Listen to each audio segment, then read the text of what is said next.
Hi, welcome to the 130th episode of my podcast, Currency.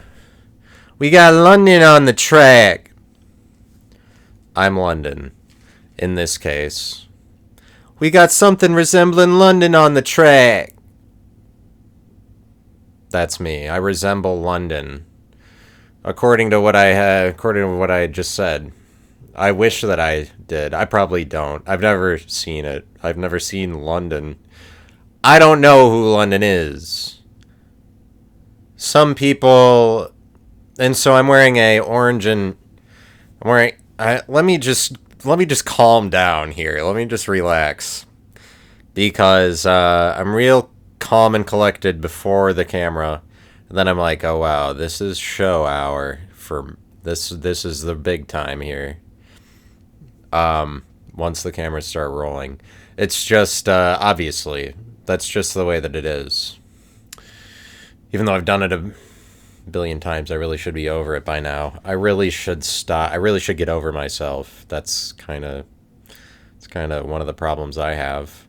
I just, look, and it's just, whatever happened to the opportunity of talking, sharing whatever for an hour?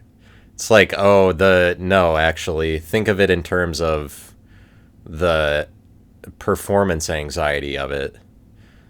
The anxiety, and by that I mean the anxiety of performing. Performance anxiety, really people should be talking about that more often. How much performance anxiety does the entire world have? People don't like the stage. People don't want to get up on the stage. I mean, a lot of people don't. The stage. The stage performances and the performance is the best part, shouldn't it be? Shouldn't it be that rather than the anxiety that the anxiety gets the focus? Maybe it should actually be spoken of less. The anxiety. Maybe we shouldn't give a voice to anxiety. There's two ways about it, at least with me.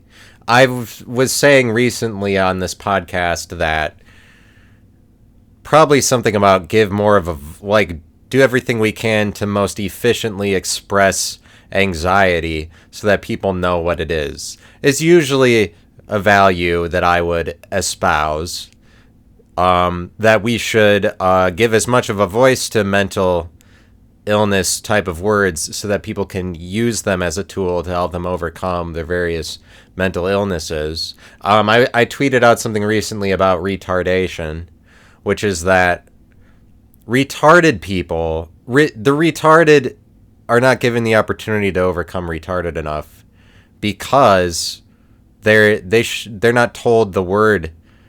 Like, retarded people aren't told that they're retarded because we want to protect them. And so then they never figure out that they are that so that they can overcome it. But it's like, when you have a large segment of society that's like withholding a term from a minority in society, like the retarded. If we're withholding this term from them, how condescending, and I almost want to say abusive. It's like verbally abusive to withhold this term from them, and this is the term that we're horrified to call them, that make them less in comparison to us. Like this large segment of society that knows the secret of retarded, how bad it is, and they don't share it with the actually retarded people. How shitty is that for a society to do? Like that we're like they will never be above us because we figured out that they are, and we're not going to say to them because we prohibited the word. You know, I just don't think that there are any good intentions behind the people who are like, let's prohibit the word retarded. I don't think that they are right at all. I think that they're evil. I think they're perverts. I'll go so far as to say, let's just decree that the people who don't want to circulate the term retarded are perverts. I decree, in the nation that is this podcast, the empire of myself, it is being decreed that we shall circulate the term retarded endlessly, fluently. We should speak fluently in terms of retard, retardation, retarded, fluent just in that term. As a retarded person myself, it's helped me to say the word in reference to myself, just to be like, oh, now I can try to get over that, or like, I don't have to be stuck thinking that I would be, because I mean, like, obviously it's not as bad as that I'm like as retarded as the retarded people, but it's just like people don't want to circulate the term because they're afraid to find out that it might apply to them a little bit too. But it's weird that we were able to do it with autistic, say that that's on a spectrum, so that it made it relatively true for like everybody to be autistic. Because if autism is entirely on a spectrum, then you're just putting it on a 0 to 1 scale, 0 to 100% scale. That's exactly what a spectrum is. It is within the number 1. I've explained this in great detail throughout my podcast Identity, that the within of a 1, that's the same thing as a spectrum, and that's where relative truth, that's relative truth, because it's a dominance hierarchy that plays out within a system. A hierarchy only happens within a 1. It's an internal hierarchy. That's what hierarchies are for. They're for the internal. Within a system, people competing for the top spot within a set of rules, whatever. A spectrum is within 1, but if you put autism on a spectrum, now it applies to everybody. Just so you know. Nobody is off of that spectrum because you put it within a 1. And so you can only ever be like, I'm in the 100th percent of not autistic. Like, maybe you're in the 100th percentile, I'm just saying, all that you do when you say it's on a spectrum is you make it relative for everyone, because you can only do as good as, like, I'm so unautistic in comparison to everybody else. You make it everybody is in comparison to everyone. So it's kind of a disservice to the autistic, really, to say it's on a spectrum. If you're going to say that's on a spectrum, just say everything is on a spectrum. You're only going to introduce competition in this one area, in this area that makes people retarded, essentially. I mean, not retarded, but autistic. People are relative retarded as well. Because you could be like, no, well, I'm zero autistic. I'm not even on the spectrum, I guess is what people would want to argue against what I'm saying right now. But it's just like, now you made it that everybody is taking a test in autism. And hopefully you're like in the 99th percentile. So you're just like, in comparison to everybody else, I'm the least. Because that's what, I don't know. Yeah, maybe it could be like the thing, spectrum doesn't even apply to me. I mean, I'm just saying you're introducing spectrum terminology. That's the territory you're headed towards. That's what you're making it. It's not beneficial to the autistic people to include so many more people that are like very slightly autistic. It definitely waters down the term. But that's not to say, I will go against what I was saying. It doesn't make it that everybody for sure has to be on that spectrum, because don't involve yourself in the drama of it and you won't be part of that drama, and so you won't have to be relatively comparable to other people within the drama if you don't associate with the drama. And so it would be unfair of me to put that on everybody, and so that's wrong. It's a little bit wrong that I was going into. And this is the new 130th episode. It's a replacement of the old one. The old one, I deleted it because the second that I put it out, I realized that I didn't want it out there because it wasn't an idea that I was proud of. And it would just burn, and it would just sting. Wait, just one second. Cotton picking second here. I gotta plug my charger into my phone. Here it comes.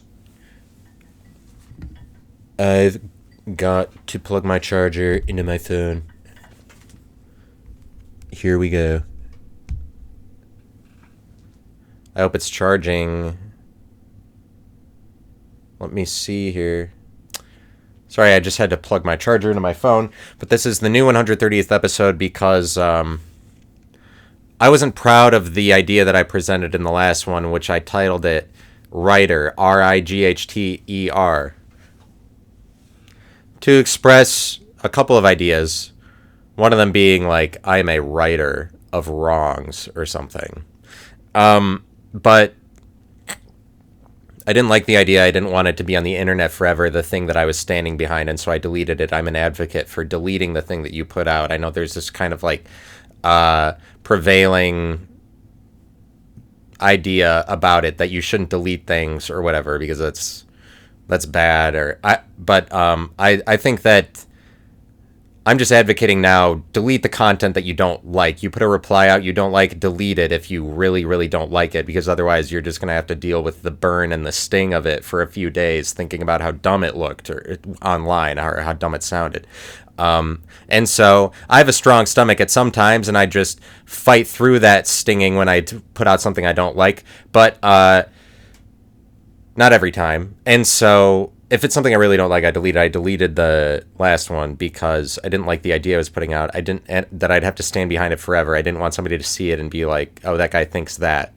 It was something I was saying about myself that the premise of the episode was that, I mean, not the premise, but an important part of it was I was saying, I think that I'm more right than other people. Right and wrong should be treated more relatively. The world kind of treats it in this way where it's like, if you're wrong once, you're as wrong as everybody. Like, everybody is the same amount of wrong, and you have to admit to it. That's kind of the way that the world treats it.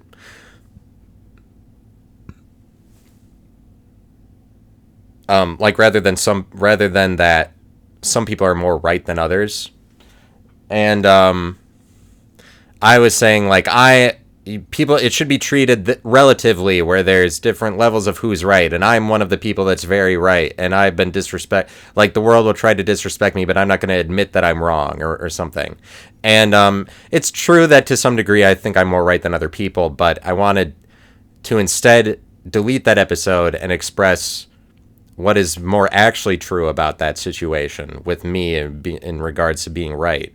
And that is that I am often very wrong, and that the world has not responded to me in a way to tell me that I'm right. And so evidently I am not right, and it would be wrong. It would be a lie for me to go and tell everybody, like, look, I'm more right than everybody else, and it is sort of delusional. But I wanted to instead express, like, sometimes evil ideas inhabit my brain and then cause me to say strange and crazy things, delusional things, like where I think that as if I have a bigger audience than I do, so as to go on here like I did in the episode I deleted and say, I'm more right than other people. And that would be crazy and delusional to say when you don't have a very big audience in any area. Like, I have 100 followers on X. That's not a big audience. I don't have a huge audience on here, despite putting out enough posts that I could feasibly have a big audience at this point. What I'm saying is that the world has not responded to me to tell me that I am right in the amount that I was saying, and it's more accurate to say that I'm wrong, actually, given the numbers that are evidence of, because it's not like there's this overwhelmingly positive response to me putting out this content, these episodes. And so I would cite that as, the world is not telling me I'm right, that I have the authority to go and say I'm more right than other people. Me saying that is only an individualistic, selfish thing where I'm like, whatever. This is more boring in comparison to what I was talking about. I didn't want to. The moral of the story, the point that I'm trying to concisely put out is that I have demons, and those demons make me say things that make me represent myself in a way that I don't want to sometimes. And those demons are something like specialness, where I get into the territory of trying to fulfill a role, play a role, of being somebody who's special or important. Not necessarily just like more special than other people, just like the important guy. That is a role that I play mostly for church people I know, just because it's my experience during the course of my life that church people maybe put these expectations on me to be a leader or somebody who's special. And I go bad when I start to try to fit the narrative of churchiness or Christianity that I have, which in my case, it makes me feel like I have to be more special, because my mission since I started doing identity and started doing this podcast is just like, it's more just about the opportunity to say something. And like, I'm not approaching it like I'm more important than other people. It's just that Christian people, I believe, tend to interpret you putting yourself out there as like, oh, you're really like telling people that you're special. And it's more, I'm just trying to be the really normal person with a normal upbringing, that there was never anything special about me to begin with, and I'll try to make it work or whatever. And but it's definitely like, it's not always like that on this podcast, because I get into like, I'm the special guy that says profound things, more profound than you, and I'm very right and smart and whatever. And so I'm trying to not be so much that way. But I wanted to explain that. It was an episode about it was a diss tape of this guy that I ran into on X that I was having a short feud with, where he made fun of something I said and then I made fun of him, and I wanted to claim victory over that Twitter feud. But I also didn't. I posted it on X and shared it and put that guy in that I was making fun of in the post, and it was up for 24 hours and he didn't see it and didn't respond. But if I didn't delete it, I would have had to DM him, and I also don't want to be friends with that guy, I realized, because it's really only if I'm in the process of like trying to connect with this guy that I should be making a video like that also. And so I've made some realizations in putting it out and deleting it. One of them is that I should try harder to be friends with people on X as a means of getting more followers. I mean, I just got to be more pleasant, but it's hard for me to be pleasant when I'm harboring these feelings of like, I have to emphatically express how important I think I am or whatever. And like, that I'm not shy about bragging about it or something, because that's who I am, when it's never really been who I am. I think that the humility that has generally defined me over the first 31 years of my life, I'll probably never be able to shake it, but I can try. I'll try to shake that shit. I'll shake that ass up and down.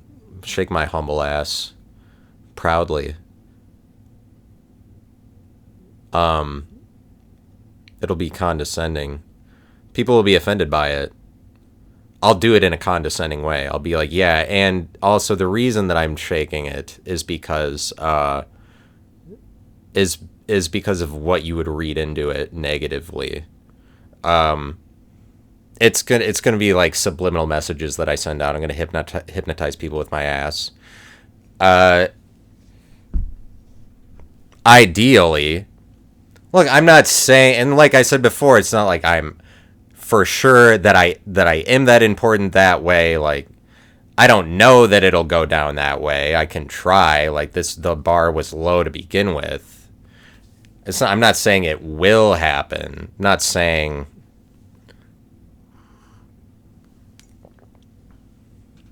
Probably if I can get into figuring out being more right than other people actually, so that I have the authority of being right, is the point at which I'll be able to shake that ass in a way that people will respond to it and say, you know what, that wasn't half bad, or like maybe that ass has some things to say, just by virtue of its distinct emotions. It's more like when I get up and I shake my ass, it's like I got to do it distinctly with my own flavor, with my own style, so that people like know that it stands out. So if I went like counterclockwise with one cheek while going like diagonal with the other, that would definitely be noteworthy. People would express that later on. They would share that memory if they saw that. But you know, I'm not. It's not like that talent. It's not like I have that talent was proven because like I didn't do that. I didn't shake one cheek diagonally while counterclockwise the other.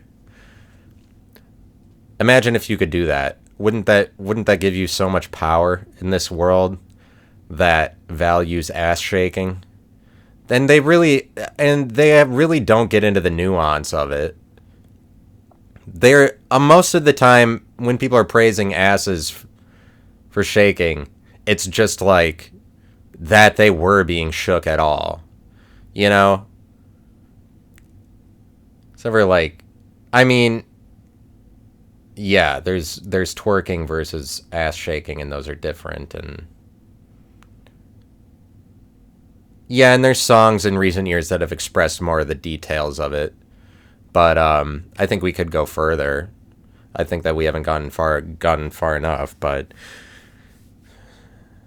there's just not enough people are saying the word retard. It's just like you can't. It's this. It just reminds me of how adults keep the secret of Santa Claus from kids or something. Like, it's weird when there's this large segment of the population that knows the secret, and then they withhold it.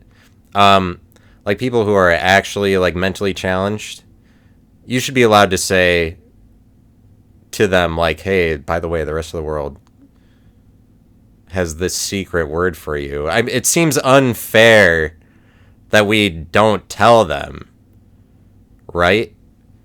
Especially when we've figured it out, because it's not even like it's true when not everybody is aware of it, especially when the people who have the most experience in it are being prevented from knowing that that's what they're called. You know, because it's all the people who aren't retards that decided the term retard. And it's basically like, no, don't say it so that the retards don't hear it. Is mostly why the people want to prohibit it. It's because like that's a bad word because of how offensive it'll be to them. And it's so much more offensive to not share it with them when all of us are basically creating our own perception among the people who aren't retarded. To be like, retarded is like this and it applies to them. I mean, that's the problem with mental illness a lot of the time. There are a lot of things I'll say, this is the problem with mental illness. But it's like, ultimately, it just has to do with the stigma. If you could get into the word stigma, that is the problem with mental illness, is that it's stigmatized. But stigma is just such it's a profound word. It kind of means like a brand. It kind of means branding. It's a word for stick. But like getting poked with a stick in a way that you were branded is something like the original origins of it. But I'm saying like this idea I'm describing is stigma, where it's like a large group of people is withholding a term from a minority, or holding something over them, or, you know, keeping them in a closed system, off from the rest of society. Isolation. When one group of people is isolating another group of people with a term, with a branding of sorts that they brand that minority with, then that is very stigmatizing, and that is the problem with the number of like mental illness type of terms. When we're like, you're bipolar, and then society just kind of like looks the other way with regard to you, like, oh, we don't, that's unattractive, so we're not going to. Like bipolar, first of all, I think should be polar. Bipolar, I think, is redundant. It should just be polar, because polar already infers that there's two of them. I'm I'm uh I'm a bipolar, schizophrenic, paranoid. But it's just like it's just groups, it's just a popularity contest. It's just like cliques. The big clique, most of the people in the big clique, mainstream society or whoever, gets to stigmatize smaller cliques because the smaller cliques don't have the strength of numbers. So the popular group of people are like, we don't have bipolar, so keep let's just keep emphasizing the negative connotations of like, okay, those are mental illnesses or whatever. Like, because most of the people aren't paranoid. They're like, oh, we don't.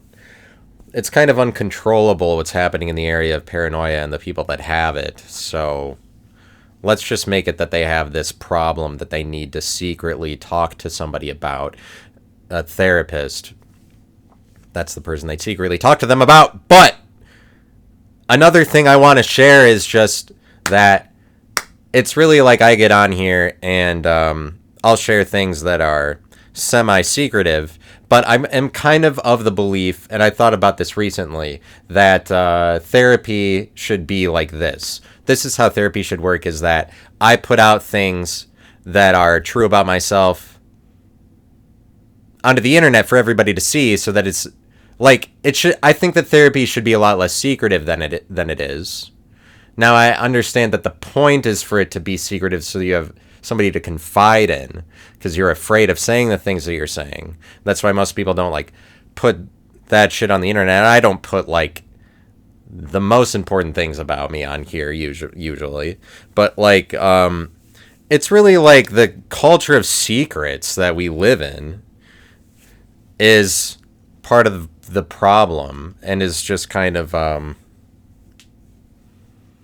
it's secretive the way that nobody talks about how much money they make, especially the rich. The rich don't talk about how much money they make. They don't volunteer that, especially. They don't want to let people know that they have a lot of money, because then you might start figuring out how they got it or something. But it's like this. That's the same thing as how universities have all this money, but they don't tell you, they don't run a class about this is how you make money. They should run at least one. It's just like they should really talk about money more often, because that's what everybody's going to college for. But they disguise it in 100, 200 different ways, different degrees, different classes that are all designed for, like, people are going there to make money. And instead what they get are 100 different classes that are like different words for money, where it's like the universities that have a lot of money are putting up so many different disguises for the money that they make, calling it so many different names, because your relationship to that class as a college student is that you're paying a shit ton of money to sit in there. They're all just like, but the university isn't coming right out and saying, look, we figured out how to make money ourselves. This is what you do. You go and you start a business or whatever. Like they're not in the business of finding an efficient way for you to make money. I don't know. I mean, obviously they are helping you to make money. It's just like the university is beholden to the society that kind of makes it so that you have these counterintuitive ways of arriving at money or whatever. It's not like the university's fault. It's just the university is plugged into a system that makes them be less efficient than they could be. But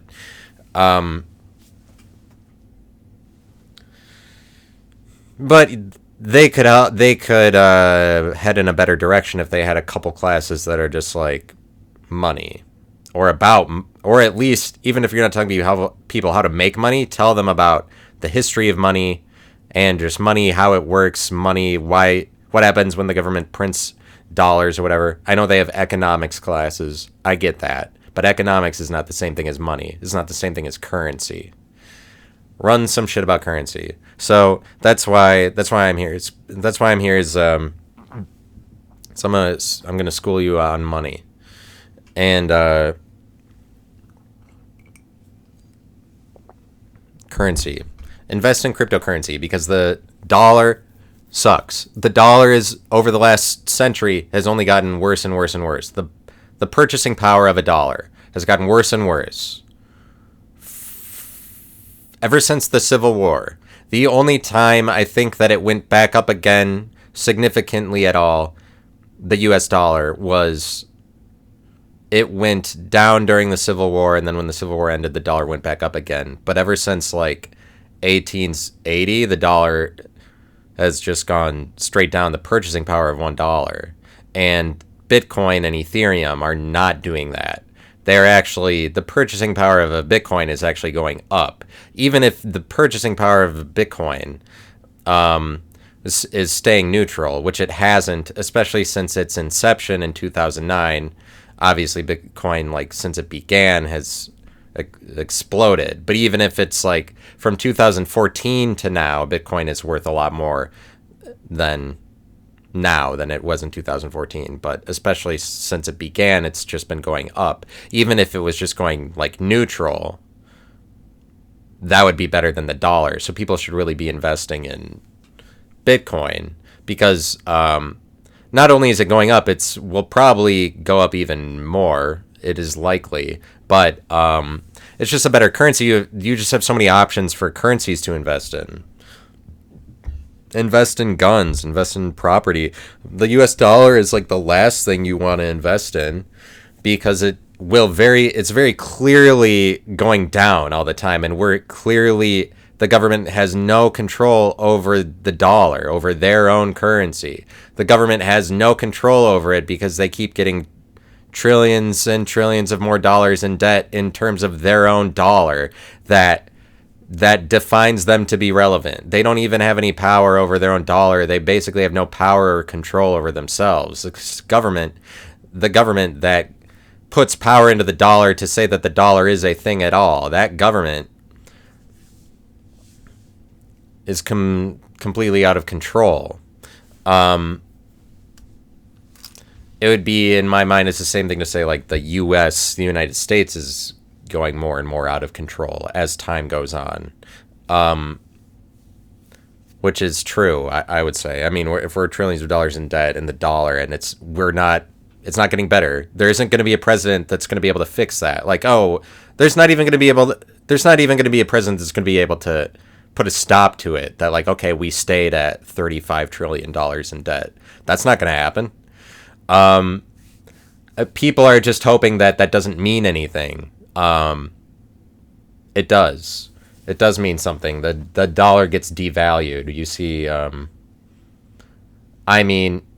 the dollar gets devalued over the last century. We're trillions in dollars of debt, more and more over the last 20 years, especially. Like, and it's increasing at an exponential rate, and inflation has gone up over the last century the same way. Inflation has gotten worse and worse, but that's the same thing I'm saying. The purchasing power of the dollar.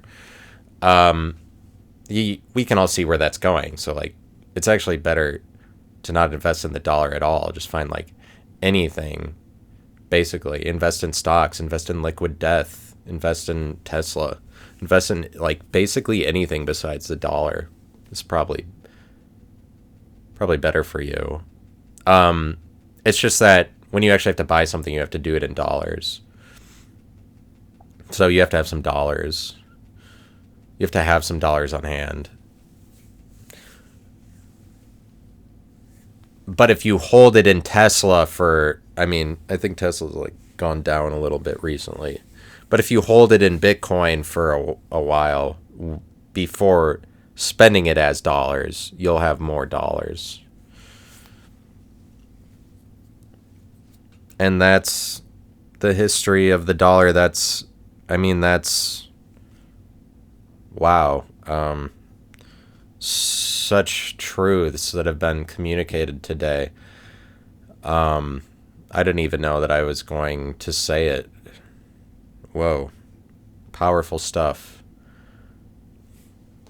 Powerful stuff from a powerful man.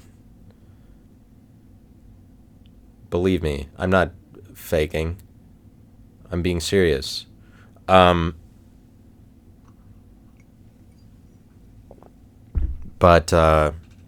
it's just that. It's just that the things that are happening in the world are just like grotesque and scary and whatever it is. I make a bunch of replies on X and then they don't even get that many likes because people overlook my information, probably because I don't have a big audience already or whatever. I just wanted that big audience, and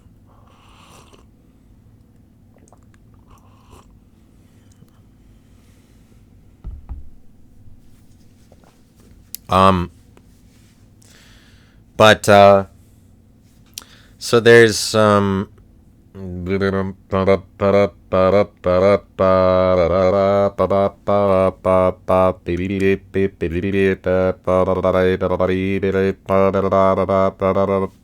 but anyways, I'm wearing this orange and gray plaid overshirt that has a hood on it, and I only wore it in public once, and then somebody made fun of me for it. I think I can pull it off, actually.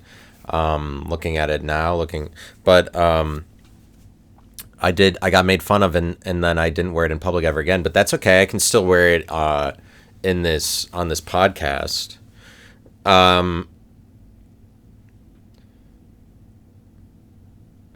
wore it in public and somebody made fun of me for it, yeah. Ooh, yeah. Somebody made, yeah, they made fun of me for you. Ooh, but I can still wear it on here. I'll bring it back into public, maybe. Just trying to add some value to the podcast, And what is it? People always tell me, like, you're monotone. I think that it's just kind of a default response when I have to talk to all the stupid people, I know that I was trying to get away from that. I think I'm smarter than other people, but, when I have to spend all my time talking to dumb people, they start to get it in their head that, like, because I play a dumb person for them, that I'm, like, one of the stupidest people just because I say obvious things. And it's really just that I'm insecure. And I'm not going to share who I am up front because I'm a conservative and I'm not one of those generous-ass liberals. Conservatives are more in the business of, like, getting... They save the best for last.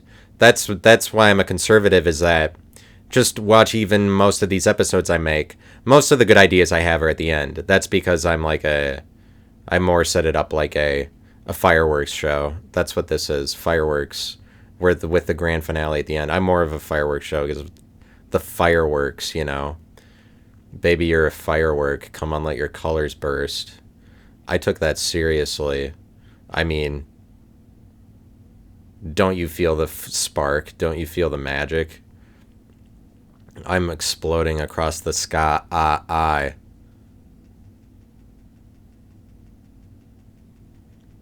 No, it's not really like a fireworks show. This is not a fireworks show. That wouldn't be an accurate way of describing it. But the better part is at the end. That's all that I'm saying. But a liberal, the good part is at the beginning, because liberals are generous with their personality, with who they are.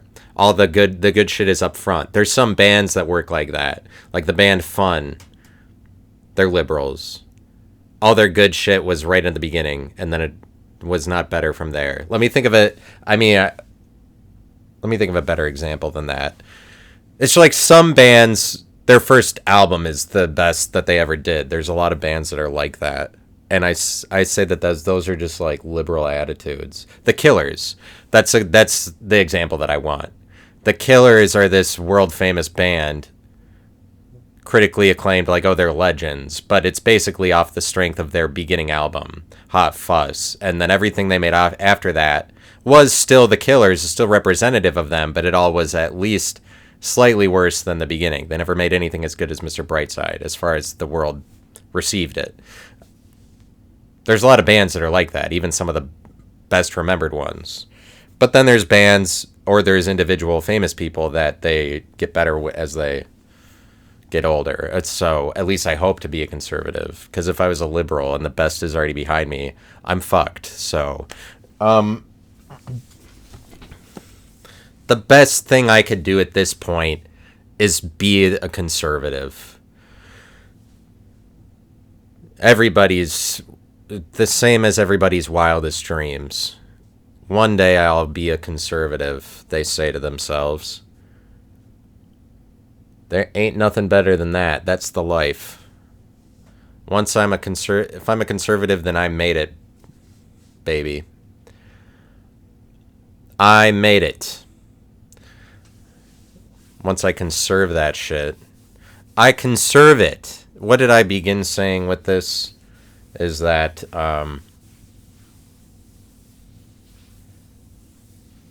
I don't know. I went into singing about something and then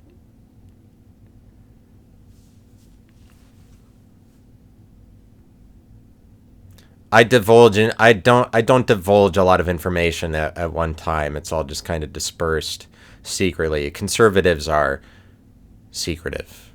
They're secretive people. But when I'm very Christian and then I leave Christianity to go out into the world, and then I still have all that churchiness on me, it's kind of like I'm a secret as a person. It's like I'm a walking secret. Like, what is it? That's how I feel. This is like, what's the secret? I feel like I'm being too secretive. Like, it's that importance that the Christianity puts on me. This churchiness. I'm just trying to get to the place where I'm like, no, it's that you're similar to everybody in these ways.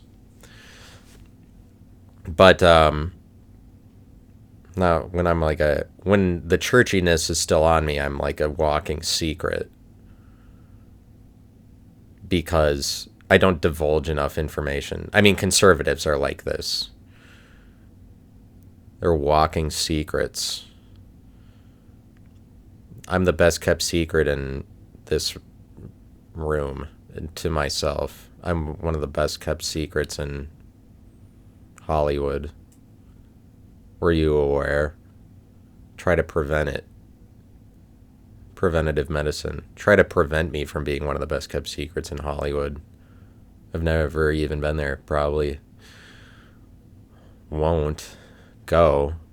I'm one of the worst kept secrets in Columbus, is what I'm saying. In real life, I'm like one of the worst secrets because people don't want to be around secretive behavior.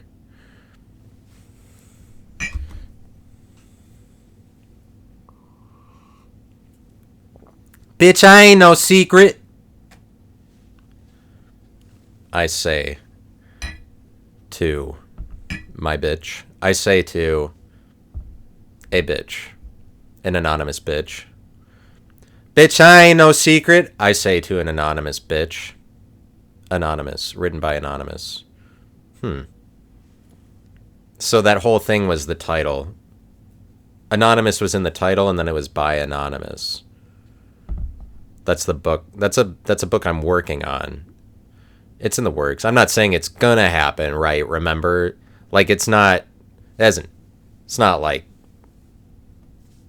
maybe once I start to put it out there, then I'll figure out how people are responding to it. Bitch, I ain't no secret. I say to an anonymous bitch by Anonymous, or just by Matt Connor. Or by Steele Connor.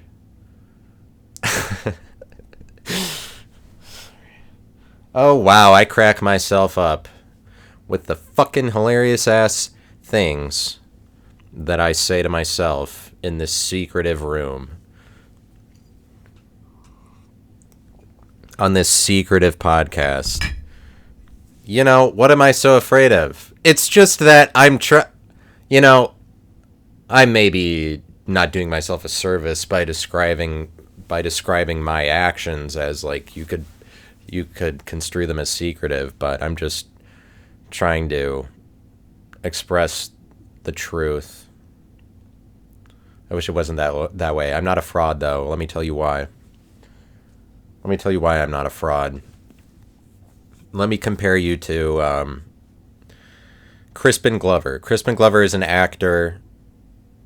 His most notable roles were in the late 80s, or in the 80s. I think he was in Back to the Future. I don't know who as, but he's in this famous classic movie called River's Edge. In case you've seen it, Crispin Glover is a guy that plays the wacky teenager friend that is like the teenager in school that wears dark clothing and is just like out to lunch, unhinged, weirdo that says things you don't get. And he's like, but he has a lot of energy, and you're like, this guy is like a crackhead, but he's not necessarily on any drugs. He's just like fucking weird. That he plays that character in this movie River's Edge, which is a movie about a teenager that gets murdered, and then the rest of the kids follows the kids in the high school that are like part of that friend group or whatever as they try to deal with this murder that only they know about. It's one of those kinds of movies, and Mean Creek is like that. I would say Mean Creek is probably more entertaining actually than River's Edge. Mean Creek is like a River's Edge for not exactly. River's Edge is deeper. No, I mean they both have their strong points. River's Edge, Mean Creek. The protagonist, or one of them in Mean Creek, is Josh Peck when he was in his Nickelodeon years and still fat. And anyways, you have to see both of those. But there's a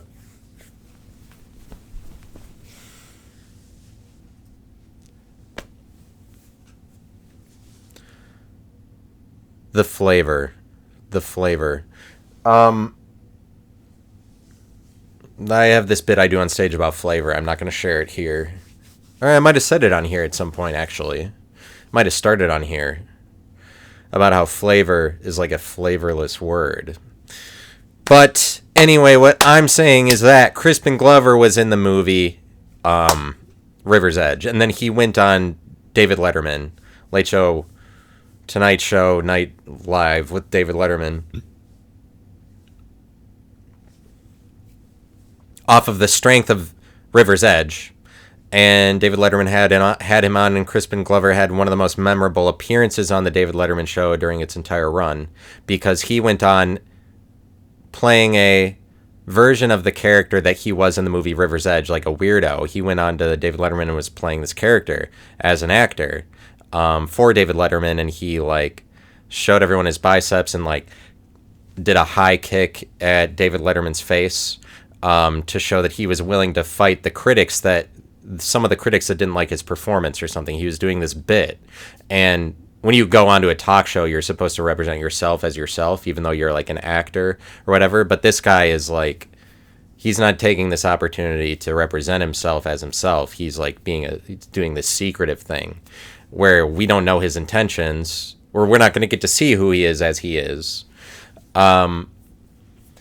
And because he's representing himself as something else, which is fine for most of the time. It's just that that's not how it's supposed to work when you have, like, that's why David Letterman is there. That's his mission statement. Like, that's what his show is about, is that, like, well, when you come on my show, it's not about all of the celebrity or whatever that got you here, because David Letterman doesn't really like celebrities. And I've said in the past that Jay Leno is better than David Letterman, I believe, but I know now that David Letterman is better than Jay Leno in every like late night show host kind of way. David Letterman is the king of late night, and that's what they called him, at least in the 90s, but it's true. He's the greatest late night show host ever, I would say, David Letterman, and his TV show is basically one of the top 2 or 3 best TV shows ever, because of the guests that he had and the fact that he would bring the best guests back on, and he was good at knowing who the best guests were. But David Letterman is in the business of exposing people for their superficialities. And so you really shouldn't go into David Letterman playing a character like Crispin Glover did. And so David Letterman told him to leave in the middle of this interview. He didn't like him at all, and he told him to leave before his interview was even over when that happened, when Crispin Glover kicked at him. And but David Letterman actually had him on the David Letterman show a few times after this happened to ask him about it and whatever. But this is like, and even when he brought him back to ask him about it, this is the important part of it, is that I watched the interviews after this memorable one that people know about. And Crispin Glover, when David Letterman asked him about why did you act like a weirdo the last time you were on here, Crispin Glover still didn't have any answers, and he was still being a weirdo, playing a character, hiding behind, like, he was trying to uphold, like, the secret of why he did any of that. That was more important to him than, like, representing himself.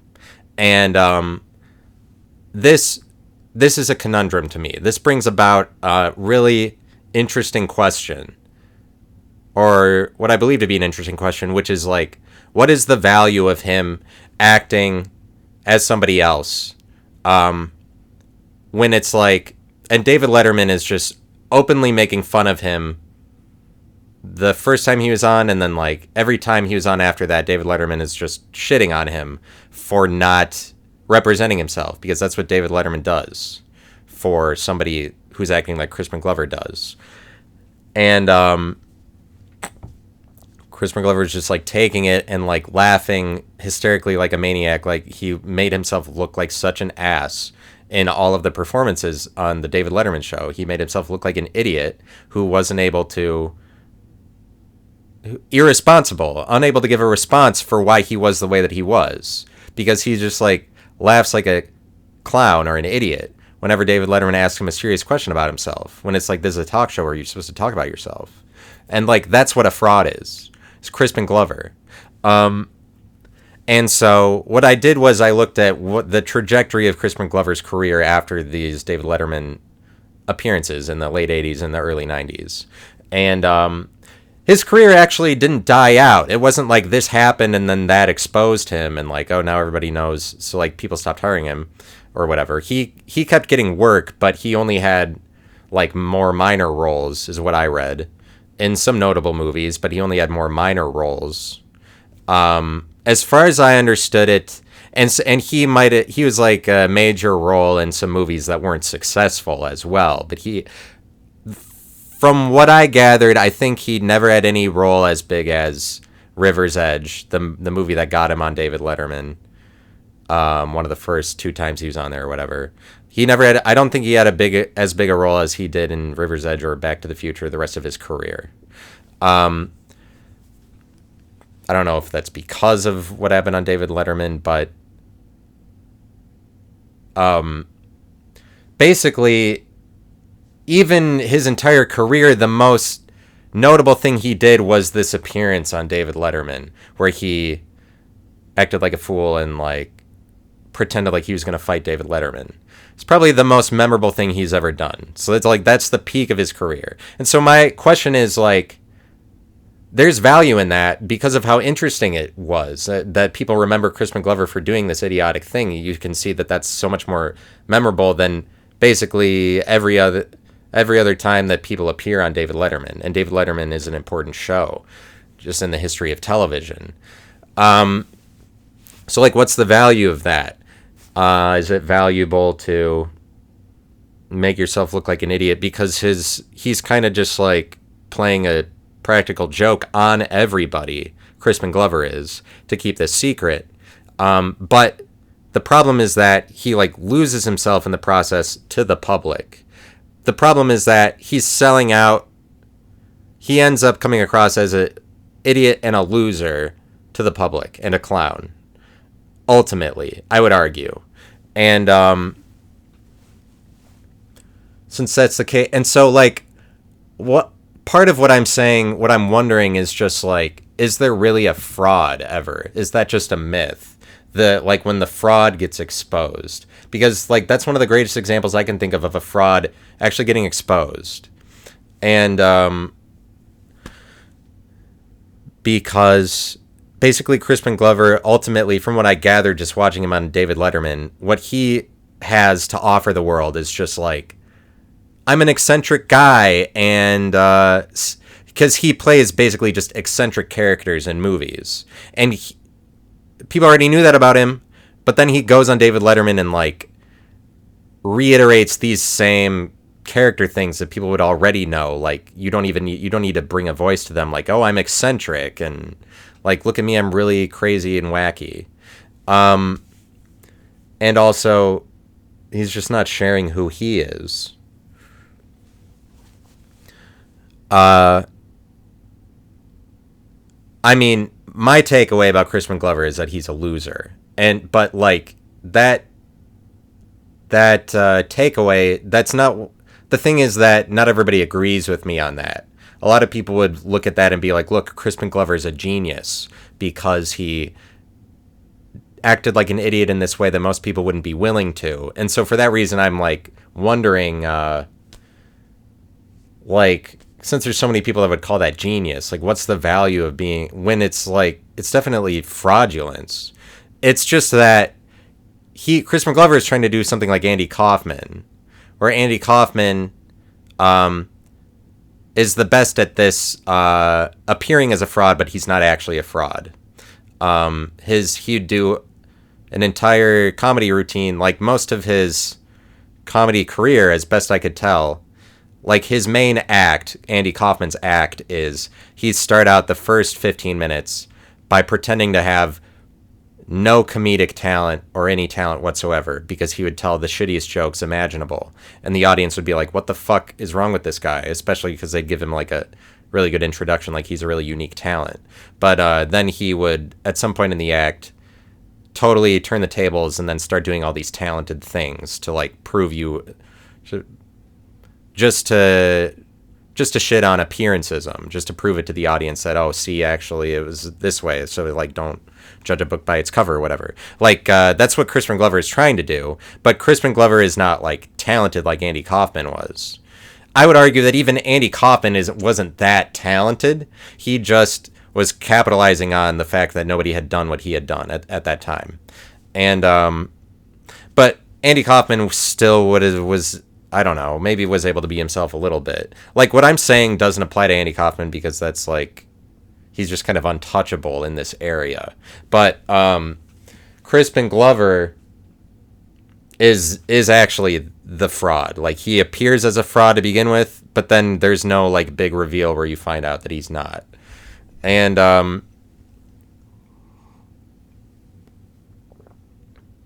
despite him building it up secretively like he has something. And the reason that I'm not like that is because I will answer the questions honestly as best that I can. If I was in that situation, I would just answer the questions as myself. I'm not in the business of playing a character when it actually matters the most. At least I hope not. I try to get better at not being like that. Identifying when I have secretive behavior and trying to overcome that to express myself honestly. It's because I value doing the honest thing.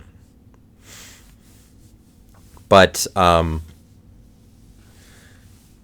it's just that, like, when it's the thing he did is like one of the most memorable moments in the history of the David Letterman show. But like, it's still, so part of what I'm saying, like, is the fraud a myth? Like, it's the same as like, is anybody ever really canceled? And in today's world, when people get canceled, like, actually, they just kind of fade off in this sad way where people don't talk about them anymore. They don't even talk about them to say like, oh, he fucked up a lot. They're just like, oh, the world just starts ignoring them. That's when somebody gets canceled. Dylan Dennis, that's an example of somebody who may have gotten canceled recently. He lost a boxing match to Logan Paul, but he was like, Dylan Dennis is on Twitter, on X, talking all this shit about having Logan Paul's girlfriend. before she was Logan Paul's girlfriend or whatever. Then Logan Paul challenged him to a boxing match, and Dylan Dennis is an MMA fighter, and but anyways, it basically exposed Dylan Dennis to just being somebody who's in it for the social media presence rather than that he's continuing to be a serious fighter or whatever. And so after the fact, because I would say Dylan Dennis did not handle himself well during this fight, just the optics of it, the way he represented himself was negative. And he's somebody who's just like, I don't think we talk about him that much after that. Maybe he might have been canceled. I'm saying, like, when somebody gets canceled, you don't even know because nobody's talking about that they sucked. You're not canceled if everybody's like hating on you, like, oh, ha ha, now you're canceled. Because if you're getting that publicity, it means that there's still something that people are excited about. But I'm saying, like, what's the point of when Crispin Glover is exposed to be a fraud, as I would see it, if it's like the world doesn't even see it that way? And I would say that the truth gets revealed eventually, regardless. Eventually people would realize whatever it was about Crispin Glover, he wasn't a genius, you know. Crispin Glover is the lead character in this movie they made in the early 2000s called Willard, about the guy who talks to rats and gets the rats to go and kill people for him. And he's a creep and a weirdo in that movie. It's a movie made for him because he just like acts like a creep or whatever. But I think he would try to share it as though there's something more special about him, you know, than that, like, well, it's just kind of like you're a weirdo that plays creepiness or whatever. But my takeaway is that what is the answer to this question is that there are winners and losers. And it's like, regardless of what happened, if the thing you did was loserly but it was memorable, or if it was something that winners do and it was memorable, or if it was something that winners do and it was not memorable, or if it was something that losers do and it wasn't memorable, you know. Regardless of any one of those four scenarios, like, there's winners and there's losers. And if you're somebody who respects winning, like respects competition, you have to look at Crispin Glover and be like, he lost. It's got to win out that he's a loser more than anything, ultimately. And it's kind of like dependent on the optics of a given situation. That's how fragile it is. I mean, it's not that fragile. The people that are like winners will do it consistently enough that it's like, you have to admit that they are. I think that it's like, maybe what I'm saying is there are people that are truly winners, like truly losers. And it's like, if you are a loser, you'll just be performing as that consistently so much, like that, because that's who you are, that it will eventually be understood about you that, like, oh, they were a loser kind of person rather than that they were a winner. But I'm just trying to not be so fraudulent. Didn't want to be, didn't feel like it. I didn't feel like being a fraud. That's why I'm not one. Nah, I just don't feel like it. Are you a fraud? It's a yes or no question. I'm like, no. Are you a fraud? Are you an idiot? Yes. Are you an idiot? They're going to call me before the High Council or whatever, the Supreme Court. There'll be like a Supreme Court case, just them trying to investigate, figure out if I'm an idiot. And I'll have all of this evidence like, no, I'm not. Then the jury will rule like, sorry, it was unanimous. You're an idiot. You're sentenced to 3 years probation, picking up trash on the side of the road. You idiot. You also have to go to jail. And go to prison for 1 year. You're an idiot. You'll be in the San Diego County Credit Union Correctional Institute facility, where we can reform you, where you're going to go to the reformatory to get reformed. The reformatory. Such a funny name for a prison. I drove by a reformatory that was called, like, it just said, like, the Women's Reformatory, whatever city it was. Maybe it was Marion, Ohio. Like, the Marion County Women's Reformatory. It was just like the Women's Reformatory. Like, we were sending women in here to be reformed. Reform them. We're going to reshape them into the right shapes because they came out, were formed wrong to begin with, these women. The Women's Reformatory. It's like a plastic surgery lab. The Women's Reshapery of their psyche facility. The women's were going to recorrect and reform their thinkings, and maybe then in due turn their bodies will be reformed. It doesn't matter what the thing is that they are new as, just as long as the form is different, just as long as the shape is different. Some women just get fat and then they're free to go. You're reformed. And then vice versa, some women that are bigger, they get skinny and then they get to go because they got reformed. The ones that don't change just stay in there. And but then and that's what I had to say about that. Signing off. Sayonara. Sayonara. Bye.